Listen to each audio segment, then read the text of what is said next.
Welcome back to our channel. Today we're diving into a fascinating topic. The Western understanding of Eastern philosophies surrounding immortality and infinity.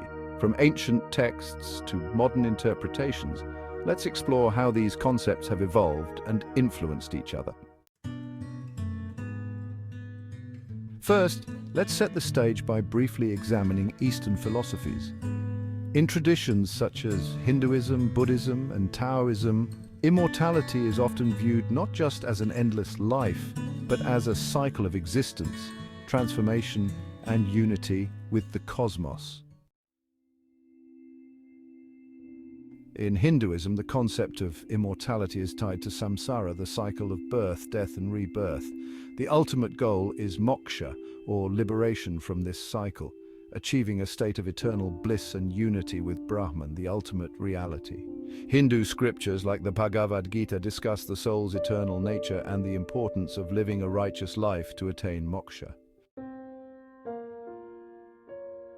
Buddhism presents a different view. Here, the goal is to achieve nirvana, a state of liberation and freedom from suffering and the cycle of rebirth. It's about overcoming desire and attachment, transcending the self. The teachings of the Buddha emphasize mindfulness and the impermanence of all things, challenging the Western notion of a fixed identity. In Taoism, immortality can also mean living in harmony with the Tao, or the fundamental nature of the universe. This philosophy embraces the flow of life and the interconnectedness of all beings. Here, immortality isn't about living forever in a physical sense, but rather becoming one with the eternal Tao. Now let's turn to how Western thought has engaged with these Eastern ideas. Initially, many Western philosophers and theologians were skeptical of these concepts, viewing them through a more rigid, dualistic lens. In ancient Greece, thinkers like Plato saw the soul as eternal and unchanging, but this was quite different from the cyclical views of Eastern traditions.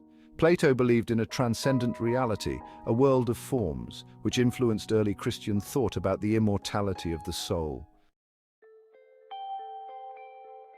In the 20th century, Western philosophers began to engage more deeply with Eastern thought.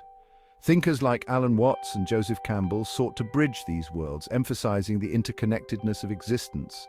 Watts, in particular, articulated how Eastern philosophies can enrich our understanding of life, death, and the self, encouraging us to embrace impermanence. Today, many people in the West are exploring Eastern philosophies through practices like yoga and meditation. These practices invite a different perspective on life and death, focusing on mindfulness and presence.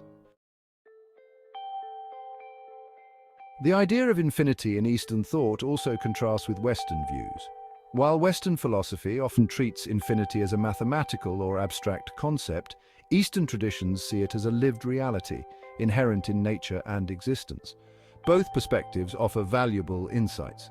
Understanding infinity as a cycle of existence encourages us to reflect on our place within the larger universe. In conclusion, the Western interpretation of Eastern philosophies of immortality and infinity reveals a rich tapestry of ideas. By bridging these perspectives, we can gain a deeper understanding of ourselves and our relationship with the universe.